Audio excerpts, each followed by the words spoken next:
இந்த ஈரான் சம்பந்தமான ஒரு செய்தி சொல்ல வேண்டியிருக்கிறது. சின்ன அறிவிப்பு தான்.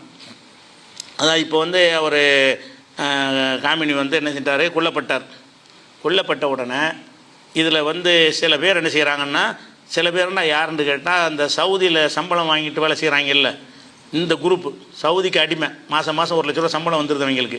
இங்கே உட்காந்து மத்தனி குதனின்னு வச்சுட்டு என்ன செய்கிறாங்க, பயன் பண்ணுறாங்க, எல்லாம் காசுக்கு பண்ணுறான். இவன் என்ன செய்கிறான், அவங்களுடைய பதிவெல்லாம் போய் பார்த்தீங்கன்னா, தொலைந்தான் சைத்தான், அதாவது அமெரிக்கா நல்லவனா, இவர் சைத்தானா. அவர் ஷியா கொள்கையில் இருக்கா, ஷியா கொள்கையை ஆதரிக்கிறோம், அவர் வந்து நியாயத்தின் பக்கம் நிற்கிறாரு. இவங்க இப்படி பேசக்கூடிய அந்த சவுதி சொல்லிட்டான்ல, நான் அமெரிக்கா பக்கம் நிற்பன்ட்டான்.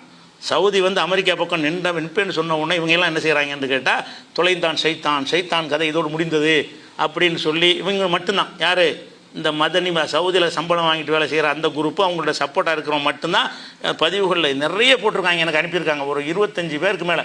அந்த ஸ்க்ரீன்ஷாட் வந்திருக்கு. பார்த்தா எல்லாம் யாருன்னு பார்த்தா அந்த குரூப்பில் உள்ளவங்க, இந்த சலபின்னு சொல்லக்கூடிய குரூப்பில் உள்ளவங்க. இந்த ஆளுக்கு இவங்களுக்கு என்ன மாதிரி புத்தி போகுதுன்னு வாங்க. இவன் அவர் ஷியாவும் ஒரு சன்னியான்.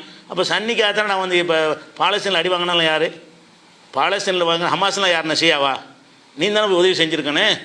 அப்போ சவுதி உதவி செய்யலையே, ஷியா தானே உதவி செஞ்சுருக்கிறான். அப்போ அவன் சன்னிங்கிறே, நீங்கள் சன்னிக்காக தான் நீங்கள் குரல் சுன்னத் ஜமாத்துக்கு தான் குரல் கொடுப்பீங்கன்னு சொன்னால், அவன் சுன்னத் ஜமாத்து காரணத்தானே அடித்தாங்க. குண்டு போட்டு 80,000 பேர் காலி பண்ணானே. அப்போல்லாம் என்ன எங்கே போனாங்க இவங்க?